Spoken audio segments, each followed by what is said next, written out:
حضور سوال یہ ہے، ہم نے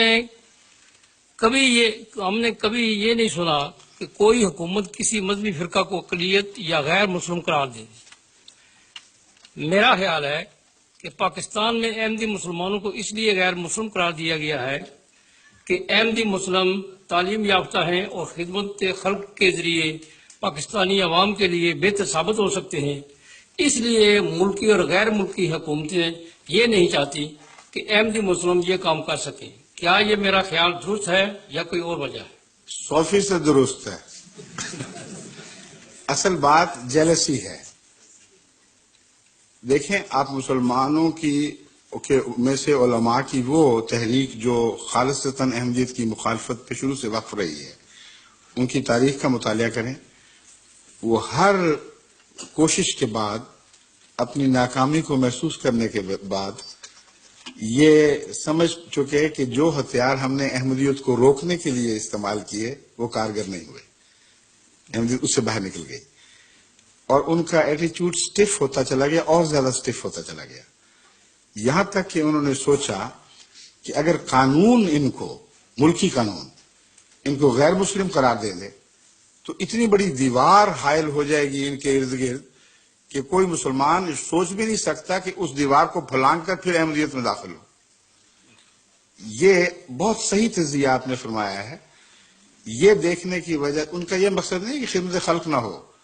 ان کا مقصد یہ ہے کہ ایک ایسی جماعت جس کے اندر کردار ایسا پیدا ہو چکا ہے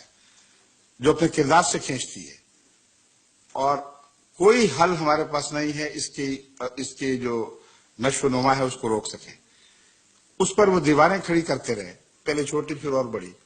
پھر انہوں نے دیوار یہ بنائی کہ غیر مسلم قرار دے دو، وہ بھی فیصلہ ہو گیا۔ جب غیر مسلم قرار دینے کا فیصلہ ہوا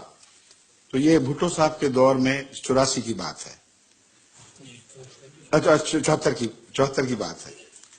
74 سے لے کر جو بعد کے 10 سال آئے ہیں، انہوں نے احمدیت کی رفتار کو تیز تر ہوتے ہوئے دیکھا ہے، یہاں تک کہ وہ جب 84 میں فیصلہ ہو رہا تھا حکومت کی طرف سے، کارروائیاں مکمل ہو رہی تھیں، تو اپریل کے آخری دنوں میں میں اسلام آباد تھا، اور مجھے بھنک پڑ چکی تھی کہ کچھ ہونے والا ہے، تو میں وہاں پہنچا ہوا تھا معلوم کرنے کے لیے قریب سے کہ آخر یہ کیا کھچڑی پک رہی ہے۔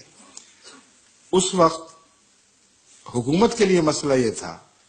کہ میری مجلس سوال و جواب میں آنے کے لیے پشاور تک سے ٹرک اور بسیں بھر بھر کے آ رہی تھی، اور اسلام آباد سے دور دور تک 100 200 میل سے لوگ یہ پتہ کر کے کہ امام جماعت احمدیہ وہاں پہنچا ہوا ہے اور اس کی مجلس میں ہر ایک کو کھلا سوال کرنے کی اجازت ہے، علماء بھی آ رہے تھے اور دوسرے بھی آ رہے تھے۔ اب یہ بات آن ریکارڈ ہے کہ حکومت نے دفعہ 144 لگا کر ان لوگوں کے رستے روکے اور کہا کہ ان کو یہاں پہنچنے کی اجازت نہیں ہے۔ اگر ہم باطل تھے تو ان کو چاہیے تھا کہ علماء بیچ میں داخل کرتے اور وہ کھلے سوال کر کے اس مجلس میں جس میں پابند تھا سب کو جواب دینے کا، اس میں ہمیں جھوٹا ثابت کرتے۔ یہ آن ریکارڈ بات ہے، یہ تو حکومت کے جو ریکارڈ ہے ان کو کوئی اب تبدیل نہیں کر سکتا ہے، تاریخ کا حصہ بن چکے ہیں۔ جو اٹک پہ پوسٹ تھی برج پہ، اس پر 3 بسیں پٹھانوں کی واپس کی گئیں جو قبائلی علاقے سے یا دوسری جگہوں سے اس مجلس میں شامل ہونے کے لیے آ رہے تھے، لیکن کمزوری کا حال یہ تھا کہ پھر بھی مسجد بھر جاتی تھی اور اچھل جاتے تھے لوگ باہر۔ حالت یہاں تک پہنچی، میرے پاس اس کی ریکارڈنگ ہے بڑی دلچسپ، کہ میں نے کہا کہ جس ملٹری کے حوالے سے احمدیت کو دراصل غیر مسلم قرار دیا گیا ہے، یعنی اسلام سے باہر قرار دیا گیا ہے، وہاں مجلس لگنی چاہیے۔ چنانچہ وہ جو ملٹری کا دائرہ ہے راولپنڈی کے سے ایک طرف، کیا علاقہ وہ کہلاتا ہے جو پشاور روڈ کے ارد گرد ہے، ہاں کینٹ کا علاقہ، وہاں مجلس لگائی، وہاں ان کے جرنیل آئے، وہاں ان کے بریگیڈیئرز آئے، وہاں ہر طبقے کے افسران آئے، ان کی ریکارڈنگ ہوئی، اور وہ ویڈیو ہمارے پاس محفوظ ہے وہ افسران جنہوں نے شروع میں بڑھ بڑھ کر سوال کیے اور ثابت کرنا چاہا کہ حکومت نے جو اقدامات کیے تھے وہ درست تھے،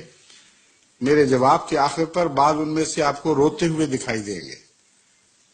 اور ایک بھی سر نہیں تھا آخر پہ جو یوں ہل رہا تھا، سب تائید میں ہل رہے تھے۔ یہ وہ چیز تھی جس نے پینک کریٹ کی ہے،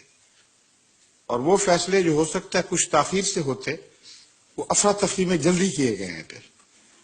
تو اصل بات یہ ہے کہ مخالفت یعنی علماء کی طرف سے جو مخالفت ہوا کرتی ہے الہی جماعتوں کی،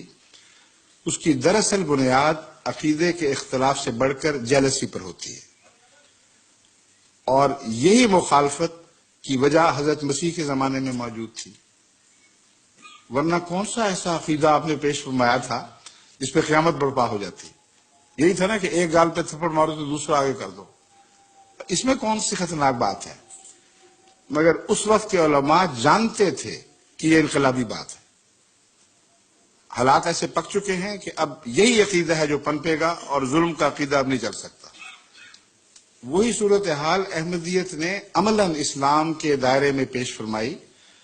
اور اس سے گھبرا کر علماء نے ایک کے بعد دوسری کوشش کی۔ پھر زیاد صاحب تشریف لے آئے اور یہ واقعہ ہو گیا کہ ان کو اسلام مسلمان کہلانے کی اجازت نہیں، کلمہ پڑھنے کی اجازت نہیں، مسلمانوں کی طرح چلنے پھرنے کی اجازت نہیں ہے،